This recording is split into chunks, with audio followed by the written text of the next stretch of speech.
Again, guys. Oh my God. Power is out. Man. Thank you to Doubletake for sponsoring this episode and all episodes of the Brewstorm. So I think that continues our course of never having a perfect Well, it should filming. continue, right? Because there's still batteries. I have a hot take. A student needs to be like the focal point. I'm gonna get threats from faculty members. Oh, was that the podcast? Did you start the podcast? Everything's Have golden. we had like a perfect like recording yet? I don't think is it recording right now? The first one was perfect. Yeah. Are we recording now? Yeah. You hit record? Yeah, that's the red light. Dude, where'd the hat come from? I didn't wash my hair this morning. I thought you meant store. Oh, No. yeah. Oh. Well, I mean, I've also been getting. I was curious what store. I've also been getting into hats. I've been Oh, you're trying to be like Shane and me now? Well, You got it the wrong way, though. Yeah. I know. It's gonna be all up in my biz, too. It's all right. I It's just a little plant love. don't have like prescription sunglasses, so hats are my. What? Explain. I don't have prescription sunglasses, so I can't like to To block the sun? block the sun. I use a hat instead of Otherwise, sunglasses. you won't be able to Sunglasses? see. Huh? Are you saying because you won't be able to see without your glasses? Yeah. I thought your glasses were but wait. just style. No. They're very slightly like I would never They're think very of wearing weak. a hat a very weak prescription. to help the sun. to block the sun. Yeah. For my eyes. Yeah. I mean, it helps. It's not as good as sunglasses, but it helps. Why don't you just get prescription pair of sunglasses? Well, then I'd have to pay another like $140. oh my gosh, dude, it's like storming outside. I know. It's crazy. $140. All right, if you do get prescription sunglasses, get the is it Tom Ford? I think Tom Ford has like a really nice one. Yeah. And it apparently like they have like it has like a 2-year warranty or No free whatever. ads. Huh? I said no free ads. Oh, no free ads. I forgot we're recording. And it's so conversational. It's just so natural. Guys, we just have fun. This is just an excuse to drink beer and hanging out. Gotta make sure the logo. Bleep that out. Oh yeah, please make sure that the logo is showing. So what are we talking about today? Any ideas? Well, after last episode, I think we know that Dan's got nothing for us, so. Just in general, not even again. about ideas. But Okay, but why a corduroy hat? I love corduroy. You know that. All my shackles are corduroys. Yeah. Oh, by the way, I was on double that. down on corduroy, though. Would you You know ever what we were talking about? I never have a jacket and hat same time? No, That's good. and I do have one non-corduroy hat. However, there's How a many big corduroy hats do you have? 2. Jeez. Dude, okay, by the way, you know the episode where we were talking about clicking on ads, like Instagram ads? Yeah. And you were saying, like, I feel like everything that you wear is like an Instagram ad. Yeah. And you mentioned my hat, I think, Yeah. like the melon hats. Today, we were on a call with this guy from HubSpot. And, like, literally, like, out of the blue, like, halfway through the call, he was just like, by the way, like, nice melon hat. He also said it. I almost missed it. I know. It was He was just talking about like something, and it was like, mid-sentence. by the way, nice melon hat, and then just kind of like paused, and that was the end. But like was Yeah, talking it for took me 3 minutes straight, yeah. and then just rolled into it. It took me a second, And too. I was caught off guard. Yeah. Funny. But yeah, that was hilarious. Yeah. Okay, topic. So I had a nice little back and forth with some. That was a really good slurp, wasn't it? I don't know if it was good. It was definitely slurpy. But Sorry, Shane. What me are we know. talking about? All right, we're good. We're good. We're Slurpee great. is All not right. a sponsor. Had a good back and forth on Twitter with a few folks. Shut up. About this like random thing I was kind of thinking about. Didn't even realize something like this had previously existed, but I'll just recap 2 quick So tweets. sorry, I missed it. This is a conversation that you were having with people on Twitter. Yeah. Okay. So I tweeted out like, what if prospective students made profiles and then institutions had to seek them out and submit offers? Those offers could include scholarships, financial aid packages, so the prospect could easily compare and see which is the best fit, and also kind of makes them feel wanted. Like it's like recruiting for non-athletes. Yeah. And then I was like, obviously there would need to be a filtering component and some standardization so institutions can make informed decisions. There could also be a way to schedule interviews, connect with them connect them with current students and faculty members. And then a couple people, Corinne, I think was the first one to chime in talking about equity inclusion. And I think one of the big points she made was like, the student shouldn't be able to basically pay to have their profile boosted, because then it just kind of favors people that have money. People that have money that are already getting favored. So we talked more about maybe the schools paying to list their university, or being able to have it so that they can only submit X number of offers in any given day, week, month, whatever it might be, again, to also be fair to some smaller schools, bigger schools, etc. So sorry, breaking this down, you're talking about essentially like a website, right? Yeah. Where if you are a prospective college student, you build out a profile for yourself like you would on a social network. And then essentially schools can kind of scroll through a list of prospects. They can filter to by geo, by interested like program or major, and then essentially they could like DM you or like favorite you as a student. Is that more or less accurate? I think you basically, it's kind of like maybe Common App where you kind of have all those core requirements. Like you have ideally your recommendations in there, you have the full like application kind of like done, and that's part of your profile. And then you're sifting through GPA, SAT scores, GRE score, whatever it might be. And then ideally the school is saying like, ping this person, favorite this person, whatever, and it follows up of like, hey, Virginia Tech is interested in having a conversation with you about, applying and enrolling. They think you'd be a good candidate, et cetera. And I think why you'd have to limit the numbers so that, a Virginia Tech couldn't go through and just be like, everyone in the country with above a 3.9 interested. And it does require some level of intentionality to the student. Otherwise, again, you're defeating the purpose, and just like the student's not going to feel like, oh, they really want me to come here if they're just doing that to everybody with a 3.9 and up. That almost sounds like doesn't like ZipRecruiter or Indeed like have a feature that allows you to like reach out to candidates that qualify and like ask them to apply to your job almost like seems almost like a cross between that and like more of like a social network type thing. What is this? Is the only reason for this just to like make students feel valued, or like what problem does it actually solve? Or what you were saying, I think on Twitter, I remember this thread was like, rather than it basically like switches the power dynamic, if you will. Like right now, students have to apply. Essentially, they have to raise their hand, right, and like submit an app to a college or university. Usually pay to submit that application. Pay to submit the app. Whereas this is like, hey, no, Shane, like I want you. In the same way that I think the analogy that you made is if someone was recruiting for a lacrosse team or a soccer team or a hockey team, the recruiter is going to go and talk to Shane, right? And so he's going to approach Shane and say, hey, I want you to come. I want you to play here, right? And that instantly like it's a totally different dynamic than just like applying and like crossing your fingers and hoping that you get into a school. Right. So I don't know that you're saying it would be like a substitute for the traditional application process. You're kind of saying like, does something like this exist? Could something like this exist? And if so, like, what would it look like? Yeah. Although, I'm wondering, it would have to be a shift among the applicant pool, again, like nationwide, because if there's still the traditional application, schools will just rely on that, because this is more work. Like, it's not necessarily something that the school's benefit isn't all that high by doing it this way. And so it would kind of need to be the norm. Otherwise, there's no incentive for the school to do it. And there's really, I could see prospective students making an account, but if they're also not being followed up with on it, and it would very quickly, I think, kind of lose its purpose and then not be valuable. So maybe a good starting point for like fleshing out how this could look is you were a student athlete and you were recruited to play hockey. So like what did that process look like? Like how did people reach out to you? How did people even know who Shane Keel was? Yeah, mine was more word of mouth. So my dad was working for the Washington Capitals at the time. I ran into this kid, Bryce, who was one of their assistant coach's sons, who was currently at CNU. And he was like, hey, there's a recruiting weekend coming up.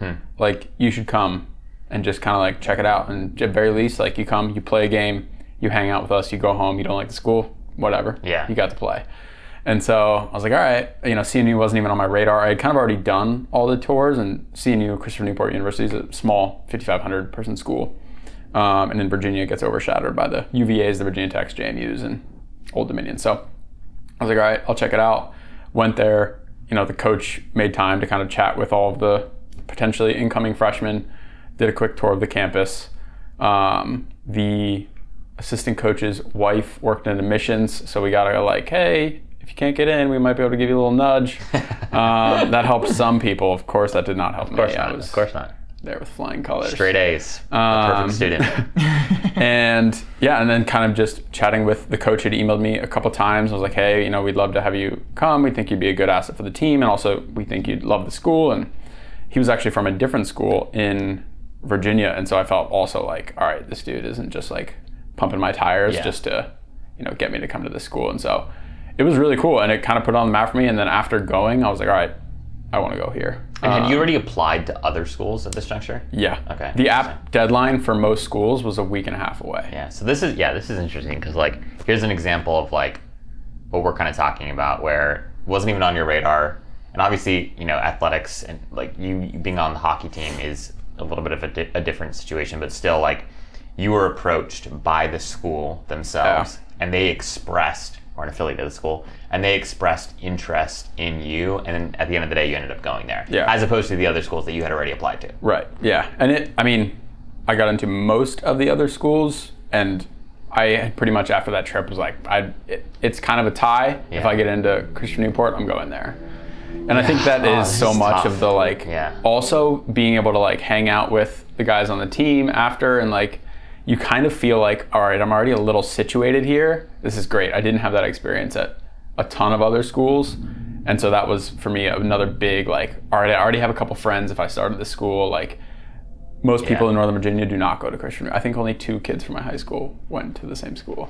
I mean, I think the whole, like, diversity, equity, and inclusion component here is certainly real. Because, like, the what immediately comes to mind is, like, honestly, like, this would work really well for top caliber students, right? Like, meaning like if you were at the top of your high school class and you know that you're going to get into like pretty much any school that you apply to, maybe the Ivy Leagues will be a little bit more competitive, but like beyond that, if you can kind of go anywhere, and maybe it's the caliber of student that like it's not a shoe-in to the Ivies, and maybe you don't even want to go to the Ivies, but you could literally go to any other school, right? Yeah. That kind of a candidate is going to get courted by a lot of top tier institutions, and them building out a profile and having schools like not bid on them, but like follow them or reach out to them. That makes a lot of sense. I'm having a hard time thinking through, and I'm sure there are other use cases. I'm having a hard time thinking through like, if you're just an average Joe student, what incentive would a school have to reach out to you? And like, why wouldn't they just buy your name from like the SAT or, PSAT and like blast you with like traditional mailers, which they do now? Yeah, I guess that's like, when you're getting a mass email versus a school being like, hey, we're interested in you. And if you're an average Joe or Jane, like, not to sound too critical, there are average Joe and Jane schools. Like, you're not getting the top caliber candidates. You know your average GPA and the type of students you acquire. I don't think it necessarily shifts the demographic and caliber of students that you get. It allows you to find them and reach out to them maybe a little bit more in a personalized manner that I think also does contribute a lot to like school pride and, again, having alumni that are active in the community, donating, whatever, because they feel like from the very beginning, you sought me out to come here. Whereas like, again, you have a 3.2 in high school. You're not, you can apply to Princeton all you want. You're not getting in. But I guess my point is like, or my question is, schools are already reaching out to students. Like, they might be using mail, they might be using email from a list that they bought, but like there is this outreach happening, right? Where it's like, hey, Dan, I want you to come to my school. Here's X reasons why you should apply. Like, that kind of communication is already happening. I think what I'm imagining is a little bit different here is like somehow essentially we're kind of talking about like a private social network, almost like you build out a profile, you're out there, and then schools like have 5 people, I'm just making this up, 5 people a day that they can DM and like start a conversation with. And they choose like the 5 that they want to start today. But I think that dynamic, that like marketplace, if you will, only works for like a very niche purpose. Otherwise, like, why wouldn't you just, what's wrong with the current way that schools reach out to students? Does that make sense? Meaning, like, I think what you're talking about makes a ton of sense if it's niche or very specific. And maybe it starts with student athlete. Maybe it's like this becomes an easier way to recruit student athletes. Yeah. But like, I feel like if it's just everybody, schools are already doing this, just in different channels. Yeah, but I don't think it's personalized to the level of what this could potentially be. In that, like, great, you're sending out a mass email to a list of all these people saying, hey, first name token, like. But my point is, like, from an admission standpoint, how am I supposed to know the difference between Dan and Shane? Like, if I'm sending out like letters to 20,000 prospective students, right? Yeah. I don't want to spend my time having to click through and DM 20,000 students on some other platform, right? Like, if essentially the message is the same. So I guess, what is the benefit to But the message school? shouldn't be the same. If the message is the same, then it's not personalized. It should be like, hey, but Dan, how am I supposed to know? I checked out your profile. Yeah. I saw that you're interested in video. You've done these couple things. Yeah. Your GPA is this. Your SAT scores are this, whatever. You have the academic criteria to get in. Here's a couple cool things I think we could offer you in this space. I'd love to connect you with this student or this, right? It could be templated for people that like video, kinda, but like the point is to be personalized. I mean, you can only do 5 a day. If you're spending that time wisely, you're spending those 5 messages should be gold. You should have your best copywriter writing these messages, not just like any old Joe Schmo admissions or marketing person. Sorry, were you going to say something? I have an idea, but you can go. Okay, just real fast. Don't lose your idea, Dan. I'm wondering if this makes, as you're talking, this makes a lot of sense. I'm wondering if like at least the MVP or a way to start would be for all of your accepted students. Meaning, right? Like people that they have gone through an application, like they've submitted it, right? Mm-hmm. And it's almost like an acceptedstudents.com or something like that, where once you've finished your college applications, okay, you build out a profile, and like the point, maybe the positioning to the student is like, this is your best chance at maybe getting a scholarship or financial aid, or like, you know, getting access to some club or whatever. Maybe preferential decision making on like what dorm you're in, whatever. You build out a profile on acceptedstudents.com, and then admissions counselors who know that Shane has already been accepted into their college or university, they get 5 DMs a day. So essentially they can sort through these accepted students and then be like, oh, Shane's amazing, Dan's average. Like, I'm gonna use a DM to go after Shane to try to establish a relationship to convince him to come. Ooh, yeah. Kind of like, sorry.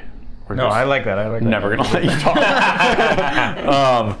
I'm thinking about Dan, can you get me another beer?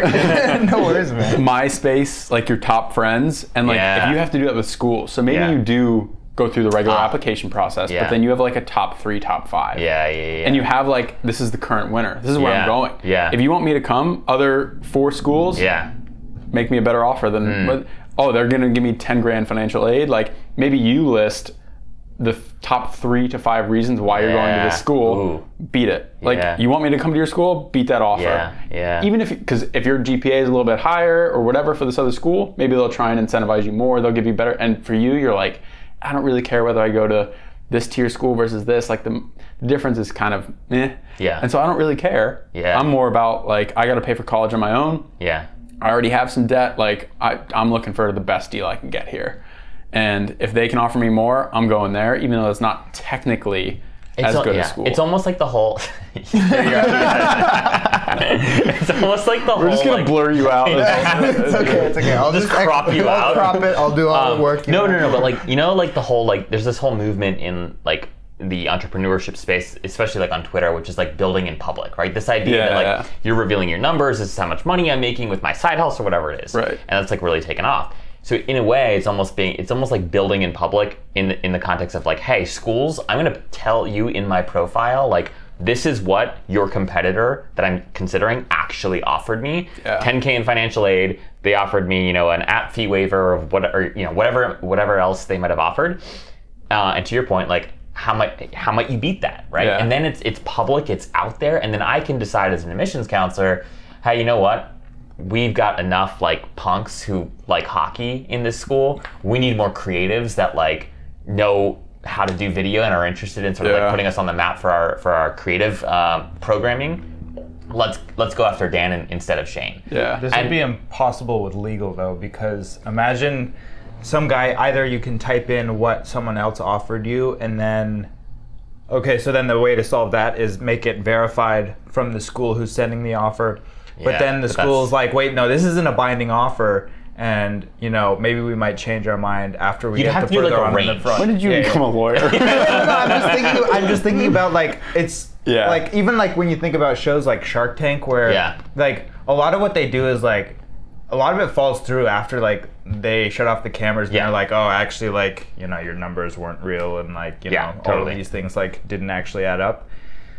So that, I don't know, I feel like that would be a challenge, but it's like haggling with anything though. Like, you're right. You can always tell somebody, hey, I'm gonna get this amount. Like, I'm trying to sell my car, and CarMax I'm selling it individually, and CarMax is gonna give me X amount, Carvana is gonna give me X amount, and I tell Zach, I'm like, hey, it's gonna be 10 grand, even though they're only offering me 8, and I'm gonna tell them the other people are also offering me 10. If you buy it for 10 right now, I'll give it to you. Yeah. And it's like, all right. If he's willing to pay 10, let him pay 10. Like that's on him. If you do that to schools and they're willing to give you 12 instead of 10, like you said this other school was, well then they are willing to give it to you. You're not forcing anybody into a box or to commit to something that they're not actually capable of. And if you overstep and say they're going to give me 100 grand and they're not, and nobody outbids them, well now you don't have anything. Well, the other thing too is like you could have just a simple verification step, and like after the initial DM. It's like, hey, Shane, I'm really interested in you. I see that, George Mason University offered you 10K in financial aid. I'm pretty sure we can offer you 15. Let's have a conversation. Oh, by the way, before we kind of like sign the dotted lines, so to speak, like just for verification purposes, I want to see the offer. And like, I think that every student that would post something like that, in theory, has already heard from their respective college or university what the offer is, and there's some sort of documentation that exists. Maybe even in order to post anything, you have to, on the back end of whatever tool or platform this is, you have to like upload a document to verify the fact that you have been offered this. But I think that that's like a secondary problem. Yeah, no, I agree. What was your idea? My idea that I came up with ages ago. Almost lost it. Well, basically it was coming up with like, this is, if you're making like a platform that is supposed to like, say, make schools compete against each other. At the same time, like you were talking about how one of the biggest things that made CNU a big deal for you is because you like had spent time with the guys and like made friendships and like you're like this is a group that I'd like to be a part of. And I wonder if there's some kind of integration that could happen with an app like what Zeme, is that the one that's like it's like a chat room or something or like for it's mostly for like prospective students. Then like if they could just like have chat rooms or like be able to have like almost just like a Facebook group of people that they can realize, oh, like there's actually a lot of other like creative people at this school that I'm able to chat with. And then you have the offers, which is one hand of like, I'll want to take the biggest offer that'll give me the most money, but then the other side is like, oh, but this school actually like had a really like good student like applicant group that I connected with a lot more than the others. So I feel like that could be like a secondary thing that allows the schools to then like not just having like an eBay bidding war all the time and more of like an actual social network aspect. I feel like you could group by what people are interested in, like part of their profile. So like, hey, you're in, anytime you join a school's basically group, it's kind of like Slack, and think about like the side channels of like, here are people in your geo that are also interested in this school. Here are people also interested in video, and here are people, insert other filter thing here of like similar hobbies, whatever it might be. that way you have a good mix of a variety of students. It's not all just like video people where it's like, oh, it's just cool to talk to other video people, but like, okay, other people coming from this area, like, whoa, this is kind of a long way away.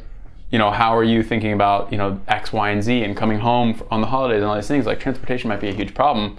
What are we gonna do about that? Like, I think just those simple things that if you've never been to college before, obviously, they're like a little confusing, and you kind of have to figure them out, and having other people to kind of spitball with who are in the same position as you could be super reassuring. What do you think about like I'm thinking, I really like this idea actually, and maybe we should go build this software actually, like this platform. Maybe that's how we're gonna make our millions. But what is the incentive for a student to build their profile? And I think that like an incentive is like if you really don't know, like if you're really unsure, and or like your dream school, let's say it's CNU, if they're Get some better dreams.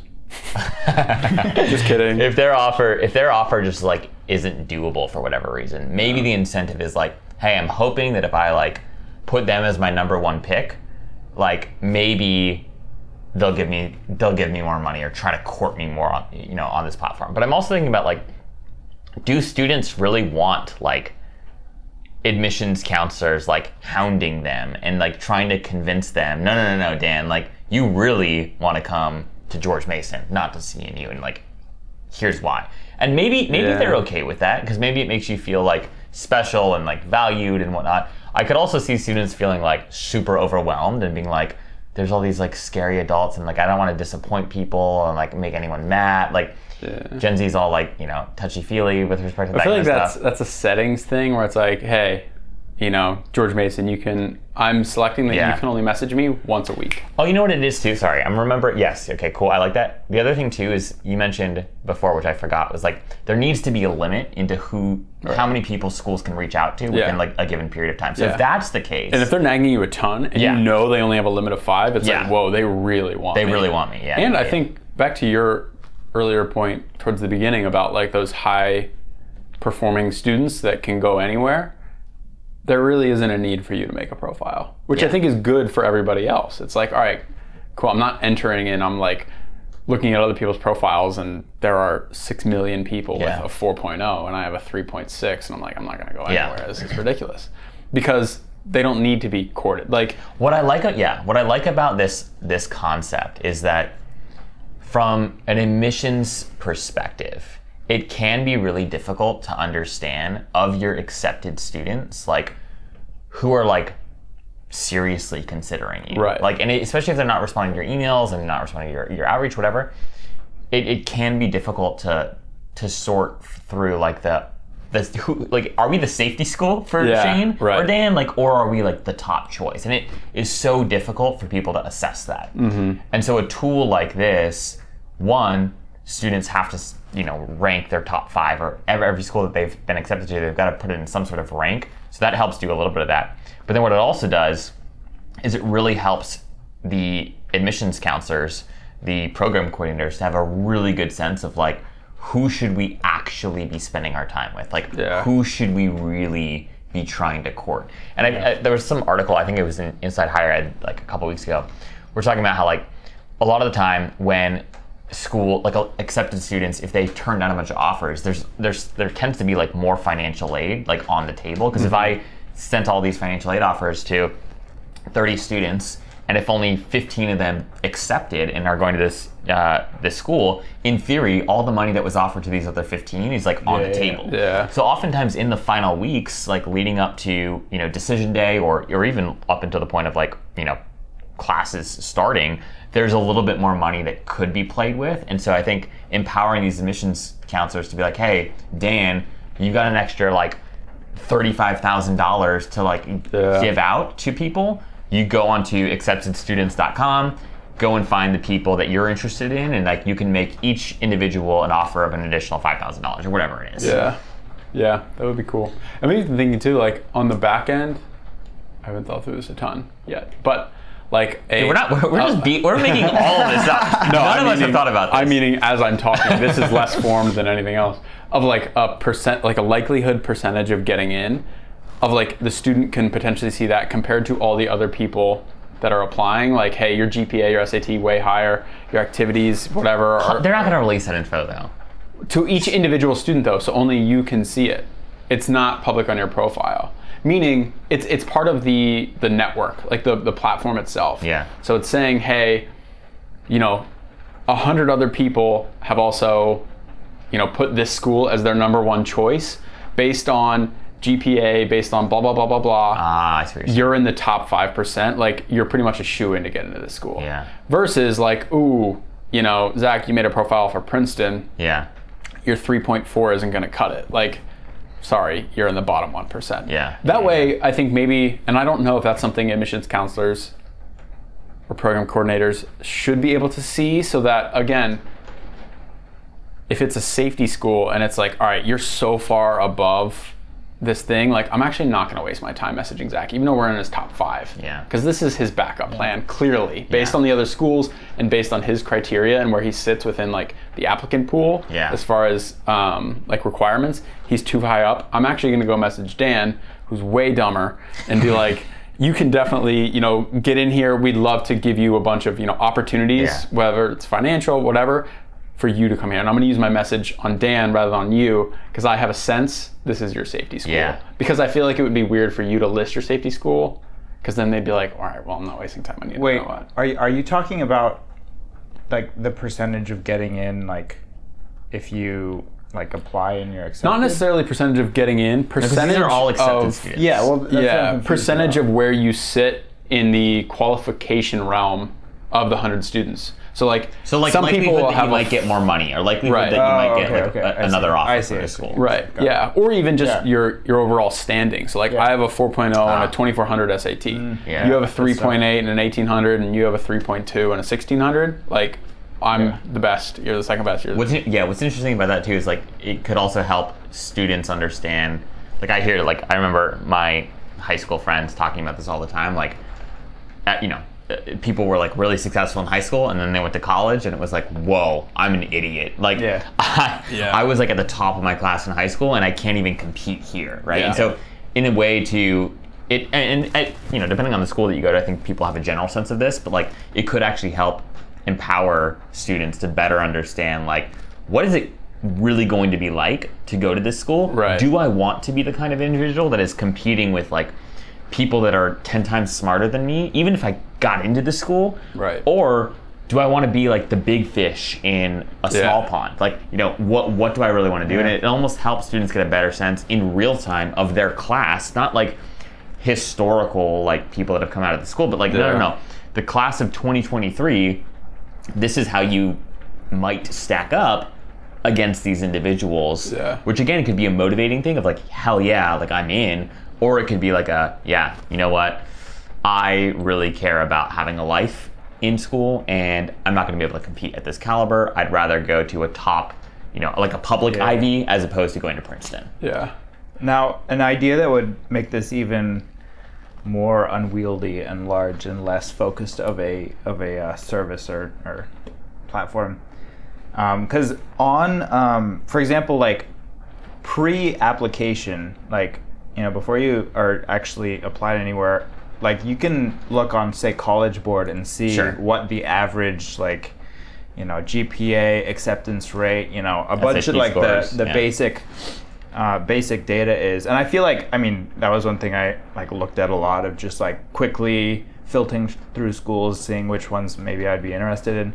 But I wonder if including something like that to first capture people, like, at the very beginning of their college search, and then once they actually can apply and then get accepted to certain schools, then it starts the whole, like, standoff between all the schools that you're accepted into. Plus, you can talk to the other people who are accepted, and then I feel like this service or whatever would be following you through your entire journey, rather than just like, oh, you've already applied to these places and you've been accepted, but maybe now, like, because at that point some people will already be like, okay, I've applied to my 5 schools and I got into my first one, or I didn't get into it, but I got into my second one, so I'm just gonna do that one. Like, no questions asked, I'm just gonna do it.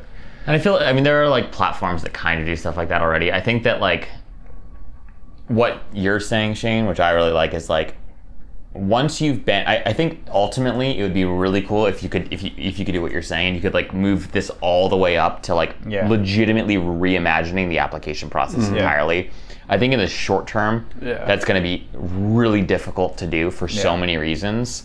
But in the short term, I think you could do what we're talking about for your accepted students. And again, I think the value here is on the admission side of things, again, having a much clearer sense, and also like to, I guess, just to talk about like DEI stuff.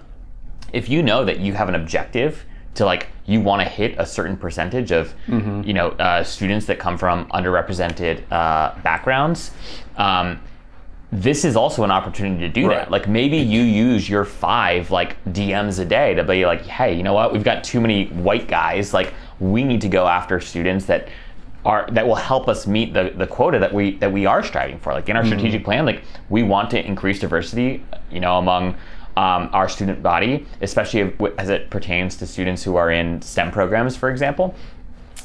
Like let's use our DMs to go and meet that quota. Otherwise, like we're not going to meet that quota. And so, and I think that like there are so many opportunities once a student has been accepted that is like less catastrophic and like disruptive than if you were to move it back to like the inquiry or like app start over the whole process. Thing. I do think that's the future. Like that would be great. Right. But I think we have like a long way to go. And I think it's somewhat similar to a lot of the NIL stuff now. I'm not sure how familiar you all are with that, but like athletes now can get paid in college by other companies, etc. And almost thinking about it like schools that way. And we've talked, I don't know that we've done it on the Brewstorm or not, but like a lot about how, companies should just, and Amazon and Google should just have a school. And teach them the things you need to work at Google. And then when you graduate, you've been doing real work for 4 years, 2 years, whatever it is.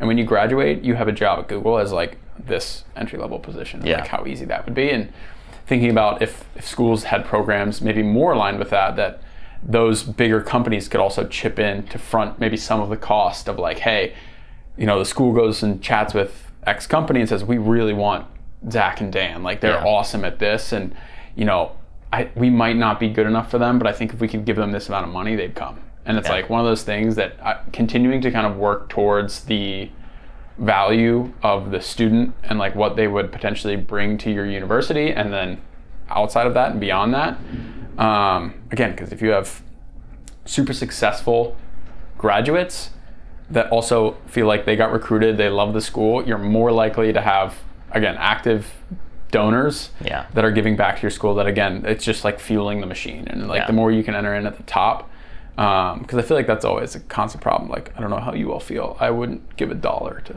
Christopher Newport. I haven't given a single dollar in my school. But so, and I like what you're saying. And like there's like Walmart and Amazon and Google, they do have these like workforce development programs where like they are partnering with different schools.